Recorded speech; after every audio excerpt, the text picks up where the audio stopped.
पेड़ का इनकार। एक सीख। एक बड़ी सी नदी के किनारे कुछ पेड़ थे जिसकी टहनियाँ नदी की धारा के ऊपर तक भी फैली हुई थी। एक दिन एक चिड़िया का परिवार अपने लिए घोंसले की तलाश में भटकते हुए उस नदी के किनारे पहुंच गया। चिड़ियों ने एक अच्छा सा पेड़ देखा और उससे पूछा, हम सब काफ़ी समय से अपने लिए एक नया मजबूत घर बनाने के लिए वृक्ष तलाश कर रहे हैं। आपको देखकर हमें बड़ी प्रसन्नता हुई। आपकी मजबूत शाखाओं पर हम एक अच्छा सा घोंसला बनाना चाहते हैं ताकि बरसात शुरू होने से पहले हम खुद को सुरक्षित रख सकें। क्या आप हमें इसकी अनुमति देंगे? पेड़ ने उनकी बातों को सुनकर साफ इनकार कर दिया और बोला, मैं तुम्हें उसकी अनुमति नहीं दे सकता। जाओ कहीं और अपनी तलाश पूरी करो। चिड़ियों को पेड़ का इनकार बहुत बुरा लगा।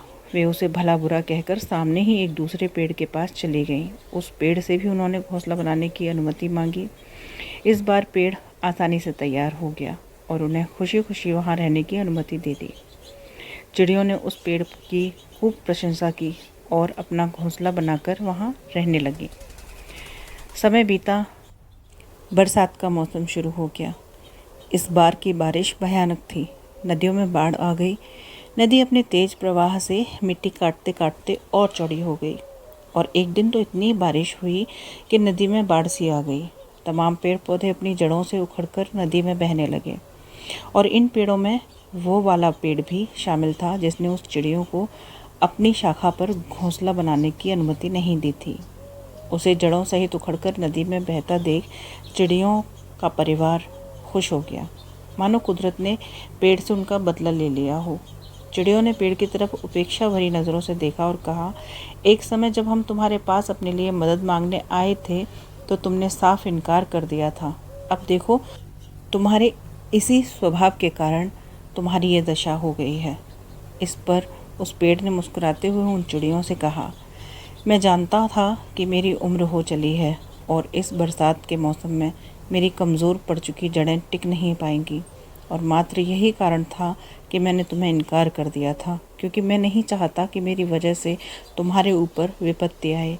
फिर भी तुम्हारा दिल दुखाने के लिए मुझे क्षमा करना। और ऐसा कहते कहते पेड़ पानी में बह गया। चिड़िया अब अपने व्यवहार पर पछताने के अलावा कुछ नहीं कर सकती थी। अक्सर हम दूसरों के रूखे व्यवहार या ना का बुरा मान जाते हैं, लेकिन कई बार इसी तरह के व्यवहार में हमारा हित छुपा होता है। ख़ास तौर पर जब बड़े बुज़ुर्ग या माता पिता बच्चों की कोई बात नहीं मानते तो बच्चे उन्हें अपना दुश्मन समझ बैठते हैं, जबकि सच्चाई ये होती है कि वे हमेशा अपने बच्चों की भलाई के बारे में ही सोचते हैं। इसलिए यदि आपका भी कहीं से कोई इनकार मिला हो तो उसको बुरा ना मानें। क्या पता उन चिड़ियों की तरह एक ना आपके जीवन से भी विपत्तियों को दूर कर दे।